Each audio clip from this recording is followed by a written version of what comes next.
You've determined whether one side or the other who's detected whom first and who decides to do what. You can always use a yes/no question with a foe group about, will they try to ambush? Maybe they'll try to run. Maybe they will try to parlay, depending on your assessment of what their force is against the player character's group force and what their intelligence is. So always rely on yes/no questions. They will give you the answers to the things that you need. But let's say now you get to the point where you know that they're both going to engage with each other. One side might try to ambush the other, and that's what happens if one side sneaks successfully and then engages in a round of weapons combat before the other side can react. It's basically, you just call it a surprise round. A surprise round like that, an ambush, means that you can take all of one side's missile weapon capability and you add all of that up as you would a regular round of attacks. And then the defending side, all they can do is use their best dodge or nimble. They can't actually attack. And if the attack question comes up no, as in it's a skill check, if it comes up no, then whoever did the attack just does no damage, but they also receive no damage.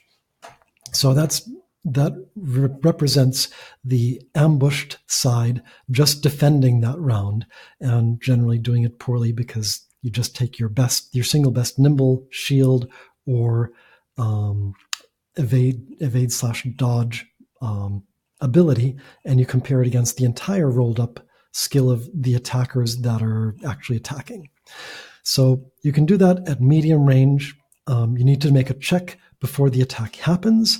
You need also to make sneak checks whenever somebody does a move and they're within that detection range. So it's potential that if there's a lookout tower in a broad wilderness, that the first ambush detection attempt is at extreme range when they move toward medium range. There might be a second detection attempt when they move from medium range to close range. And then when they actually engage, there can be a third detection attempt. If they blow all three, going out from all the way to extreme range, then yes, you get that ambush round and all of one side gets all of its melee and missile and whatever other weapons as they go straight toe to toe. The other possibility is that the first detection is at maybe medium range, and that's at closing from medium to close range, and then a second one before the attack. Or the first detection attempt is at medium range, and you just decide you're going to attack right from there with just the missile weapons. And at that point, you just need to make that one check of, are they detected as they're attacking? So there's always one chance to get that notice versus sneak in order to see if people are caught flat-footed or not. And if they are, then they're on the bad side of an ambush surprise round.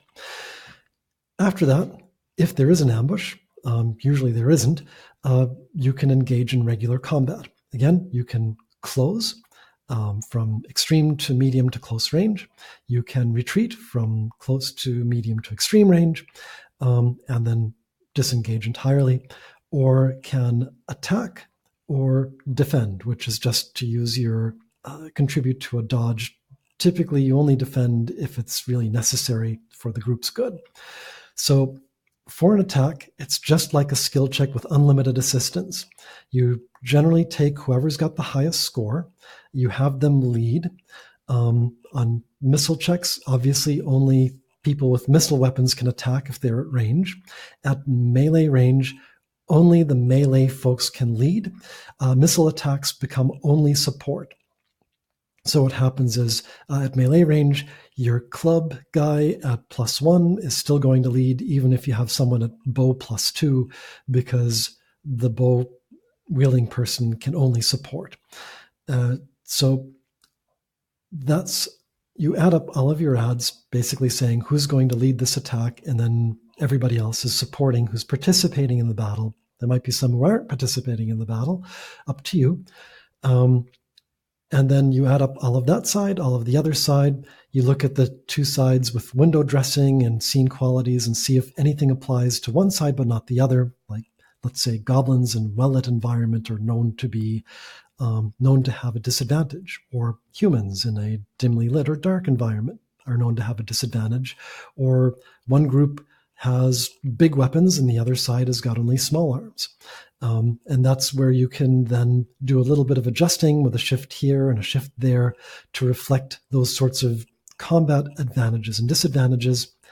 Add it all up for each side, subtract one from the other, figure out your likelihood for your player characters group to succeed in the roll, and then based on that, make the roll. If it's a yes, you do damage to the foe group. If it's a no, the foe group does damage to the player's character group. And you repeat that, taking out either one NPC or two team or minion members for each level of damage. Or if you have a player's character, you can have them take a level of damage. There are 3 levels of damage: grazed, which is just a sort of, you have that condition for the rest of that scene and follow-up scenes, but then you can shake it off. Wounded, which is basically permanent until healed through the rest of the mission. It gives you a -1 to all of your skill checks, so that's a big deal. Or incapacitated, which means you're down for the count, and, well, God help you for your next scene. It's not going to be pretty, whatever it is. So that's where you can, how you deal and take damage in a combat. It's actually quite simple when you get down to it, fairly abstract, and it can be very punishing very quickly if one side or the other starts taking too much damage. So it kind of tips as you lose people on one side or the other, you lose those additional shifts that they contribute. There is one trick there are 2 tricks to keep in mind with doing combats, whether they're encounter scenes or in obstacle scenes. One of them is that everyone can help in an encounter scene. Even someone who has no combat skills whatsoever can at least provide a +1. Someone without combat skills cannot lead a combat, but they'll still give a +1 to their side. It's even just throwing themselves in front of a blow or something, shouting encouragement. If they're going to go in there and they're risking their life, give them a +1. That's what it comes down to. So there isn't that minimum requirement to have a 0 or higher skill level in order to assist. The other piece that's important is, hold on. Oh yeah, the other piece that's important, just had a little mental block there, is that if you're using powers or you're using heavy weapons, things that can do some extraordinary sort of capability, and that's through power manipulations. That's all stuff that's in the RPG rules. If you're using those, if you're familiar with that, you'll understand what it is I'm talking about. But if you're using heavy weapons, machine guns, explosives, grenades, tank guns, vehicular mounted cannons, or on the other side, say, great big balls of fire or exploding ice cones or anything like that. If you're using those sorts of things, that has to lead the combat. Even in a melee combat, it's the one time that you trump kind of those rules that if there's a melee, whoever's in the melee has to lead. If you're using a power or a heavy weapon, that has to lead. And then the rest follow along behind that. So it makes, and that makes it that if you have a heavy weapon that does multiple levels of damage, you then inflict those damages from that heavy weapon if it leads. If it does not lead, you just get your generic +1. So it's the difference between your mage building up for a climactic moment, leading the battle, and throwing a great big gout of flame into the entire melee to unfortunately damage probably everyone who's in that melee, both friendly and foe, versus that mage just assisting with gouts of fire that they're blasting into the melee here and there, but they're not in the spotlight.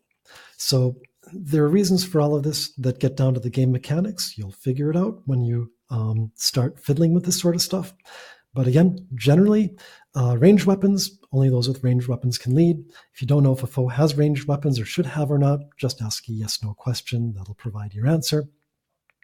Then once you get into melee, only those melee people can lead, ranged weapons can only support. There's also a piece about thrown weapons and missile weapons being able to attack people who close. That's something in the rules. Get familiar with those rules. It's actually quite easy, but I don't want to cover every single potential permutation here. But now you know what there is to know about both ambushes and with combat.